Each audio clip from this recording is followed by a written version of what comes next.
Halo semuanya, kembali lagi bersama saya Chandrica. Pada kesempatan kali ini saya akan mewakili kelompok 3 atau kelompok Salasika untuk mempresentasikan terkait model bisnis kami, yaitu model bisnis dari Rumah Nara. Nah, ide bisnis kita itu adalah Rumah Nara atau platform kesehatan mental dan juga self-development yang dikhususkan bagi generasi Z atau anak-anak muda di Indonesia. Nah, penasaran seperti apa model bisnis yang akan kami tawarkan? Kita langsung saja ke presentasi berikut ini. Nah, dilihat dari slide ini, kita ada dua model bisnis yang kami tawarkan, yaitu freemium dan juga usage based.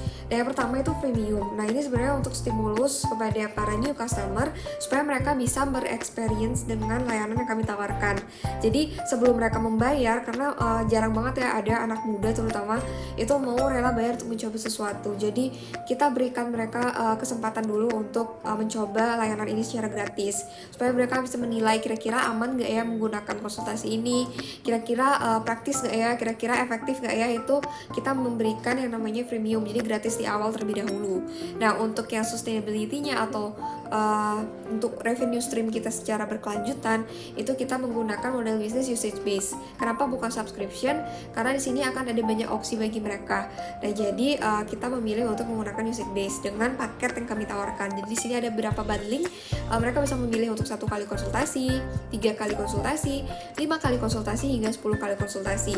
Kenapa kita memberikan beberapa opsi seperti ini? Karena kita tahu bahwa ada orang yang permasalahannya mungkin serius, jadi mereka harus terapi beberapa kali.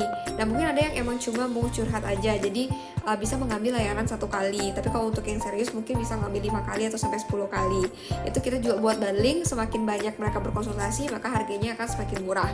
Dan di sini juga kita memberikan opsi tidak hanya per paket, tapi juga per durasi dan juga per sistem. Jadi mereka mau sistemnya tuh video call ataupun by chat, itu nanti akan ada rate-nya sendiri. Jadi kita mengusahakan dulu kalau misalkan ini akan direalisasikan, kita akan mengusahakan untuk memberikan otomasi harga seperti di Grab ya, itu kan langsung otomatis keluar harganya berapa sesuai sama jarak.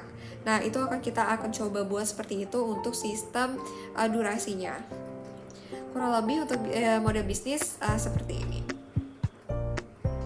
Mungkin teman-teman pada masih bingung ya, kira-kira alurnya itu seperti apa, karena di sini kok ada layanan konsultasi, terus nanti revenue streamnya dari mana gitu. Nah, di sini kita ada bagan untuk teman-teman mungkin bisa lebih mengerti kira-kira maksud layanan dari kita itu seperti apa, dan sistem operasional dari Rumah Nara ini akan seperti apa. Jadi yang pertama di sini ada customer dan juga ada profesional. Jadi Rumah Nara itu ada di tengah-tengah. Mereka yang Rumah Nara ini yang sebagai perantara antara si customer dan juga si profesional yang membutuhkan revenue atau membutuhkan pendapatan. Nah, kalau dari sisi customer sendiri itu mereka membutuhkan yang namanya layanan kesehatan mental atau self development. Jadi di sini kita mempertemukan kedua orang yang memiliki permasalahan ini, dan mereka bisa bertemu di platform Rumah Nara ini. Jadi yang kita tawarkan itu adalah komunikasi 2 arah melalui aplikasi Rumah Nara. Si mahasiswa atau Gen Z ini bisa bertemu dengan para profesional yang merupakan lulusan S1 atau S2 psikologi. Nah, di sini win-win solutionnya apa? Nah, kalau dari customer sendiri ya yang mengalami permasalahan mental atau self development, mereka akan mendapatkan benefit, yaitu permasalahan mereka itu dapat terselesaikan.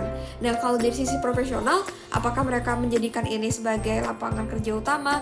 Kita tidak bisa membilang ini sebagai lapangan kerja utama mereka, tapi ini adalah sampingan dari mereka untuk mereka bisa bekerja secara fleksibel. Karena kita mengetahui bahwa S1 S2 psikologi itu masih belum bisa dikatakan sebagai psikolog karena mereka belum memiliki sertifikasi. Nah, kebanyakan orang yang sedang proses ini mungkin bisa menggunakan Rumah Nara untuk revenue tambahan mereka sehari-hari.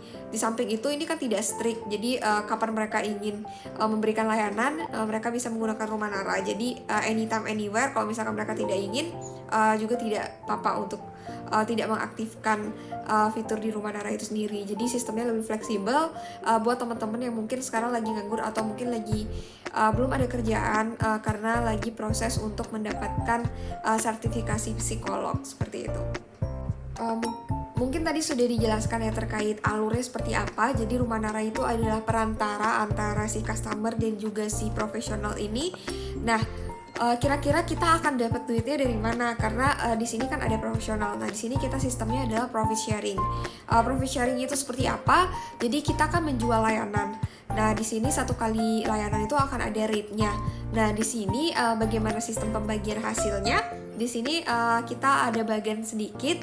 Jadi setelah nanti mereka melakukan konsultasi antara si customer dan juga profesional yang memberikan layanan konseling, nah itu nanti biaya layanan ini akan dibagi menjadi dua. Ada yang masuk ke kantor Rumah Nara untuk biaya operasional dan lain-lainnya. Ada yang digunakan oleh si profesional. Jadi sepenuhnya menjadi hak dari si profesional karena sudah memberikan layanan. Nah, jadi di sini sistemnya adalah kita 30% untuk Rumah Nara, 70% untuk profesional. Apa alasan dibalik itu semua? Karena kita tahu di sini kita hanya perantara saja, dan yang lebih banyak untuk menghabiskan waktu itu adalah si profesional. Jadi kita memberikan 70% bagi mereka.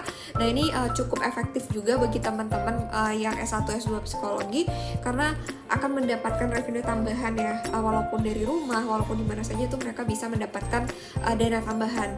Nah, untuk Rumah Nara sendiri walaupun hanya perantara tapi juga bisa mendapatkan revenue. Jadi sisi bisnisnya juga kita dapat revenue atau alokasi profit, yaitu 30% dari biaya layanan. Nah, sekian dari presentasi kami terkait model bisnis dari Rumah Nara. Kami berharap ini dapat dimengerti oleh Bapak Ibu dosen. Kalau misalkan teman-teman atau Bapak Ibu dosen ada yang memiliki feedback atau memberikan komentar, kami sangat terbuka. Semoga Rumah Nara ini bisa memberikan dampak positif bagi orang-orang di luar sana. Dan sebentar lagi kita juga akan mempresentasikan terkait penghitungan-penghitungan LTV, mohon maaf. Terus ada KOKA dan juga NPV-nya seperti apa. Jadi mungkin setelah presentasi ini kami akan lebih membicarakan tentang teknis keuangan dari si Rumah Nara ini sendiri. Sekian dari presentasi kami untuk sesi kali ini. Saya Chandrica selaku perwakilan dari kelompok 3 pamit undur diri. Sampai bertemu lagi di sesi penugasan berikutnya. Terima kasih.